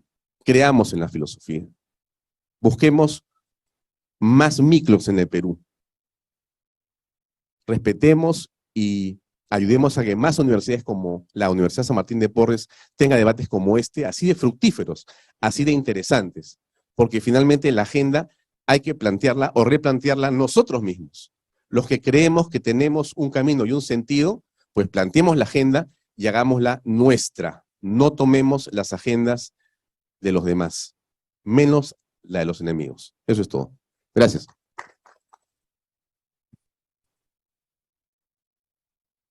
Gracias, Alfonso. Antes de pedirle a Miklos que haga sus reflexiones y seguramente apostillas finales, quiero recordarles a todos ustedes y a quienes nos están siguiendo por las redes sociales que esta conferencia va a quedar permanentemente vinculada a la página web de la universidad, a la página de la Cátedra Perú y, como no, también estará vinculada a Canal B, a el portal laveja.pe y me dicen en este momento, cosa que agradezco, a la Coordinadora Republicana. Por lo tanto, la difusión va a ser muy amplia. Si lamentablemente no podemos tener el espacio para las preguntas y respuestas, que siempre son ideales, de alguna manera van a poder comunicarse. Y esta es la maravilla de Miklos Lucas, que no solamente piensa, sino que actúa de manera coherente. Comunicarse con él vía Twitter, por ejemplo, resulta la tarea más sencilla del mundo. No sé qué trabajo te estoy asignando, Miklos, pero seguramente que centenares, si no miles de personas van a tener muchísimas preguntas y espero que puedas atender por lo menos algunas de ellas. Por favor, tus comentarios. Gracias, Hugo. Sí. Bueno, muchísimas gracias por las intervenciones, gracias por las palabras. Voy a ir atendiendo las observaciones una por una. Empezando ahorita con Hugo, Twitter en realidad es cada vez que lanzo un tweet a veces digo ya me van a expulsar de la universidad. Así que en realidad no sé qué tan...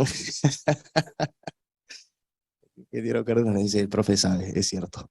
Así que gracias por la paciencia. Pero bueno, vamos a empezar entonces con lo que planteó Luciano, que dio una serie de ejemplos, ¿no?, que están ocurriendo. Disney, esto es público, está en un video, la CEO habla de la necesidad de que por lo menos el 50% de los contenidos de Disney sean dirigidos a población LGBT, como si eso reflejara también la distribución natural de la población LGBT en la población de los seres humanos.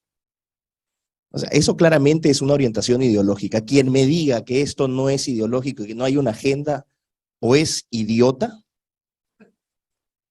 o es cómplice, o beneficiario. Una de esas dos. O es un completo imbécil o es un beneficiario de esta situación. Así que sí hay una agenda. ¿Qué ha pasado con Disney después de que lanzó todas estas basuras? Las acciones se han ido al cacho. 38%. ¡Pum! La gente no perdona. La gente tiene cierta tolerancia, pero a la estupidez también hay que ponerle un freno. Y ojo, no es una estupidez inocente, es perversa, porque vamos también a lo que se plantea acá. El objetivo no somos nosotros estamos de salida. Por eso es que apuntan a difundir toda esta basura en los colegios.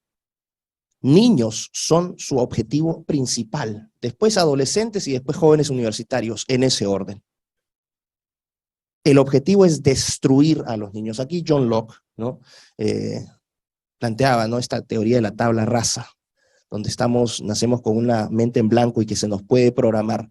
Las neurociencias han refutado un poco a Locke, pero sí se prueba también que podemos ser programados y adoctrinados. Recuerdo los pioneritos, ¿se acuerdan de los pioneritos de Sendero Luminoso? Un caso terrible. Bueno, ahorita vemos pioneritos arcoíris. Eso es lo que está pasando. ¿Por qué se le tiene que enseñar? ¿Por qué esa obsesión de enseñarle a los niños, enseñar entre comillas a los niños, a disfrutar su sexualidad? ¿Qué tiene que estar haciendo un niño? Un niño piensa en jugar. Eso es lo que hace un niño. Por ahí experimentará en privado y eso, pero no es que su obsesión sea sexual. Era esta idea, ¿no?, de cuando dicen los niños, y esto lo vi en Twitter, no puedo citar la fuente porque no sé quién lo dijo, pero fue una observación precisa. Decir que mi hijo es trans es como decir que mi gato es vegetariano. No sé si entienden esto. Es la proyección del deseo del adulto sobre su mascota o sobre su niño. No nace del niño. Y para mí eso es un acto criminal. Quisiera que aquellos promotores de la diversidad vieran las operaciones de reasignación de género, sobre todo en hombres trans, en adolescentes trans hombres. O sea, niñas que se sienten niños, que no solamente proceden a mastectomías criminales, que ni Mengele habría hecho, donde a niñas literalmente de 13, 14 años se les quita para siempre, ¿no?, sus senos, que se las hace ovarioesterectomías, y donde se les hacen reasignación de género, donde literalmente les sacan músculo del antebrazo y les dejan literalmente el hueso pelado para fabricarles un pene artificial, donde hay que ponerle unos tubos para después inflarlo. Y no cuentan el drama, por ejemplo, de la incontinencia urinaria, de los tratamientos que tienen que hacerse con hormonas para el resto de su vida, donde van a probablemente morir de cáncer antes de los 45 años. Y me dicen, no, tú eres un transfóbico, homofóbico, porque ahora el argumento del imbécil, del castrado mental es decirte eso. Y el punto es el siguiente. En en Instagram, gracias a Dios, me sigue un transexual. 2, de hecho, que están siendo influyentes y que yo estoy ayudando a promover, obviamente. Una niña que hoy es Nael Conde, de Chile. Si está viendo esto, le mando un fuerte abrazo. Y a Transfachero, que también le mando un fuerte abrazo. Se contactaron conmigo, con el súper transfóbico Micro Lucas. No soy transfóbico. Todo lo contrario, creo que como todos aquí, desearía que esa gente no sufriera. Aliviar el sufrimiento a esa gente, porque es muy difícil vivir en esa condición donde estás atrapado en un cuerpo que no es el tuyo. Debe ser muy, muy doloroso. Y él lanzó un video en Instagram donde se levantó el polo y enseñó. Yo me hice esto a los 14, 15 años. No siento absolutamente nada. Cada 90 días tengo que inyectarme testosterona. Me sale una fortuna. No puedo concentrarme por más de 20 minutos seguidos. Tengo problemas para orinar.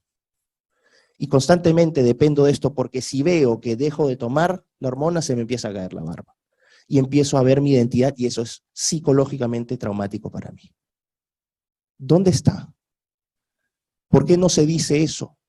porque en las cirugías ahora te dicen, no, es fantástico, cámbiate, además son reversibles. Ojo, dicen que esto es reversible. Hospital de Niños de Boston, videos oficiales diciendo que las cirugías de reasignación de sexo son fantásticas y que cualquier cosa, no se preocupen, todo puede retornar a la normalidad después. Mentira. Cada cirugía de reasignación de género cuesta $70,000 y cada persona trans que se dedica durante su vida normal a comprar estos venenos literalmente, le va a significar a la industria farmacéutica $1,300,000. ¿Quién es la fuente? El documental de Matt Walsh, de Daily Wire, What is a Woman? ¿Qué es una mujer? Donde pregunta a Matt Walsh, un apologista católico, pregunta a expertos de género, que son expertos en nada, porque es una especialidad que no sirve para nada. ¿Qué es una mujer? Y no sabían responder. No sabían responder qué es una mujer. Lo mismo, ¿qué es un ser humano? ¿Qué es el ser humano? No sabemos. Entonces, si no sabemos, si no saben los más jóvenes, porque deliberadamente se les está destruyendo la mente, ¿qué se espera más adelante? Si tienen el celular y los padres están preocupados de otra cosa y estos niños están recibiendo todos estos contenidos directamente a su cerebro, constantemente adoctrinados. ¿Qué es lo que esperan? Por eso es que este sujeto decía el lado madrino, decía los niños están ya siendo adoctrinados porque no hay un filtro. Eso es con respecto a lo que dijo Luciano.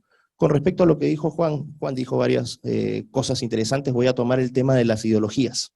¿Cómo se interpreta entonces la política en el siglo? Porque esto es un tema político, hay una son relaciones de poder, ¿no? Entre la población que ahora no tiene representantes ni defensores en la clase política, o son muy poquitos, donde no hay representación en los organismos supranacionales, donde las universidades son literalmente enemigas de la población, donde se ha instalado el cientificismo, no la ciencia, que es esta idea de que la ciencia se convierte en un objeto de veneración y no en un instrumento para buscar la verdad.